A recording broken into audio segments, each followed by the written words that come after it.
The harmonica was never meant to sound like this.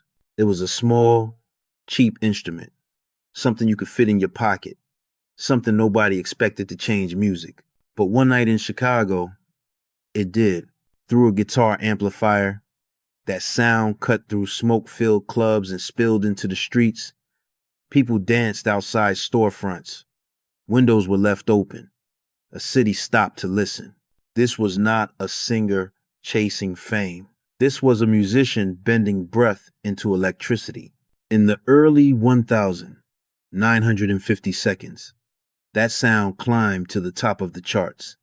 Not with words, not with a chorus, just raw feeling pushed through metal and wire. It became the most successful instrumental blues record of its time and one of the most influential recordings American music had ever produced. And yet, the man behind it did not live long enough to see his legacy protected. At just 37 years old, he was gone. No farewell tour, no final tribute, no clear answers, only questions. How does a genius who shaped modern blues and laid the foundation for rock music end up dying in silence? And why did the world move on so quickly from the man who taught it how to listen? This is the story of brilliance, excess, and a sound that refused to be forgotten. He was born into separation, silence, and uncertainty. Before he could walk, his parents were already apart. In the rural South of the early 1,930 seconds, being born out of wedlock carried a weight that followed a child everywhere. Family decisions were shaped by shame, religion, and survival. And so, before his life truly began, he was passed from one set of hands to another. There was no stable home, only movement. As a boy, he learned to listen more than he spoke. Radios became his teachers. Late at night, when the house was quiet, blues floated through the air like a promise of escape. That sound stayed with him. By the time he was 8 years old, he had found a harmonica. It was cheap, easy to carry, and close enough to the sound he loved but could not afford the saxophone. He played it until it broke. Then he took it apart, studied it, fixed it, and played it again, over and over. Music was not a hobby. It was a way out. Trouble followed him early. Violence, prison sentences, broken households, these were not headlines, just daily reality. Adults disappeared. Guardians changed. Authority figures failed him. And by the age of 12, he was already living like someone twice his age, drifting, surviving, growing up too fast. In New Orleans, he played on street corners for spare change. In Arkansas and Mississippi, he listened to jukeboxes and learned from whoever would teach him. He slept where he could. He traveled the only way poor black boys traveled then, by hopping trains. The Great Migration was already underway. Black families were leaving the South, chasing factory jobs and freedom up north. He joined that movement alone, without permission, without protection. Chicago was the destination. It took time to get there. Weeks, months, sometimes longer, along the way. He played for meals, for coins, for respect. Every stop sharpened him. Every street taught him something new. When he finally arrived in Chicago as a teenager, the city was loud, crowded, and dangerous. But it was alive with music. Maxwell Street pulsed with sound. Musicians battled for attention on corners and in clubs. To survive, he washed laundry by day. By night, he played. And people noticed, not because he was polished, but because his sound already felt different. Chicago did not make him, it revealed him. And soon, the right ears would hear what the streets already knew. Chicago was ready for him, even if it didn't know it yet. In smoky clubs and crowded bars, musicians competed the only way they knew how, by outplaying everyone else. Nights were loud, tempers were short, pride was everything. And in that environment, talent did not whisper. It fought to be heard. At first, the harmonica struggled to survive in the chaos. Guitars cut through the room, Drums filled every corner. His sound was there, but it was getting buried. So he made a decision that would change music forever. He cupped the microphone in his hands, pressed it against a harmonica, and fed the sound directly into a guitar amplifier. The result was raw, distorted, alive. It didn't sound polite. It sounded dangerous, like a horn section screaming through a single breath. People stopped talking, then they started listening. What he created wasn't just louder, it was emotional. Each note bent and growled. Each pause carried tension. The harmonica was no longer background texture. It was the voice leading the band. That sound carried him into the studio. In 1952, an instrumental track built entirely around that amplified harmonica climbed to the top of the rhythm and blues charts. No singer, no lyrics, just feeling. It stayed there for weeks, becoming one of the most successful recordings the label had ever released. Success came fast. Hit records followed. Radio play exploded. Crowds grew larger and louder. Money flowed in. Cadillacs filled the parking lots. What had started on street corners now ruled nightclubs across the country. By the mid-1950 seconds, he was no longer just a sideman. He was a star. His records topped the charts.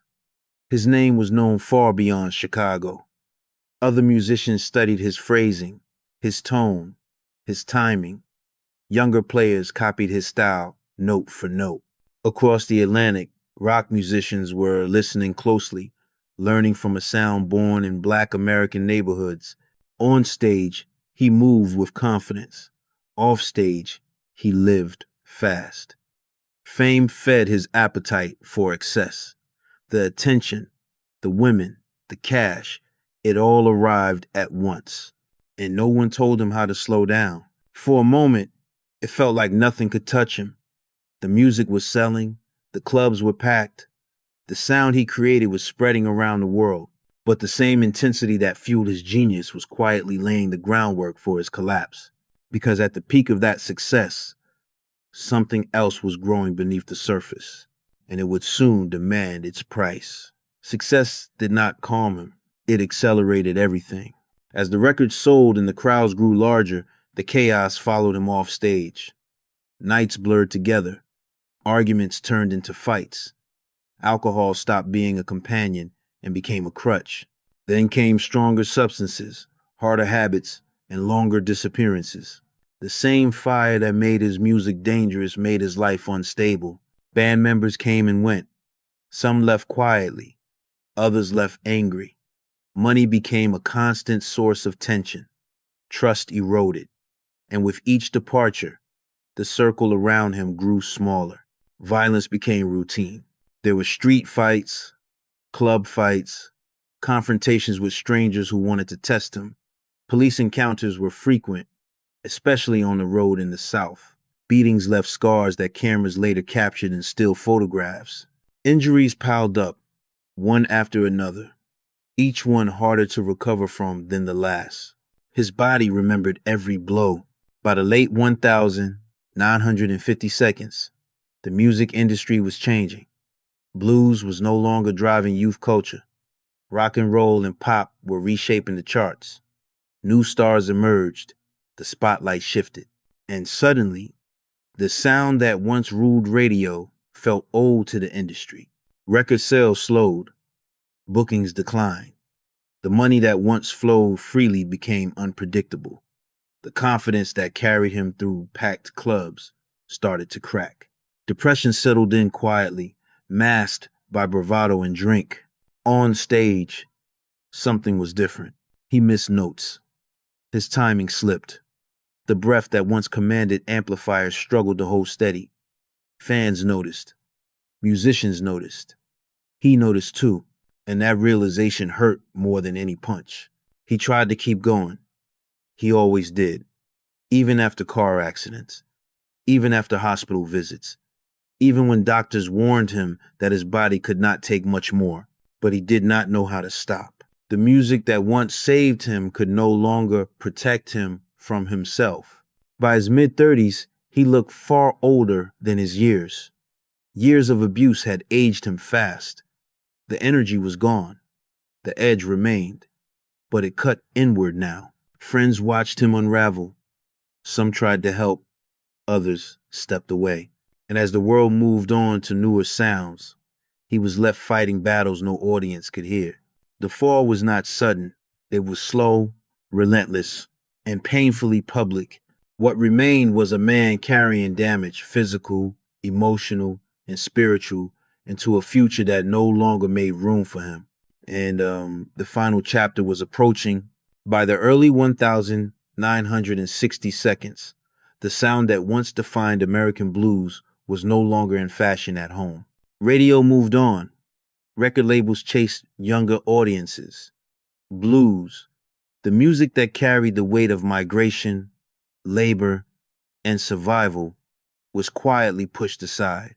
For many artists who built that sound, there was no transition plan, no safety net.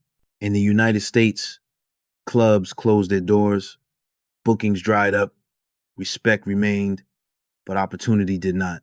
Across the Atlantic, something different was happening. In Europe, especially in England, young musicians were searching for authenticity. They studied American blues records like sacred texts.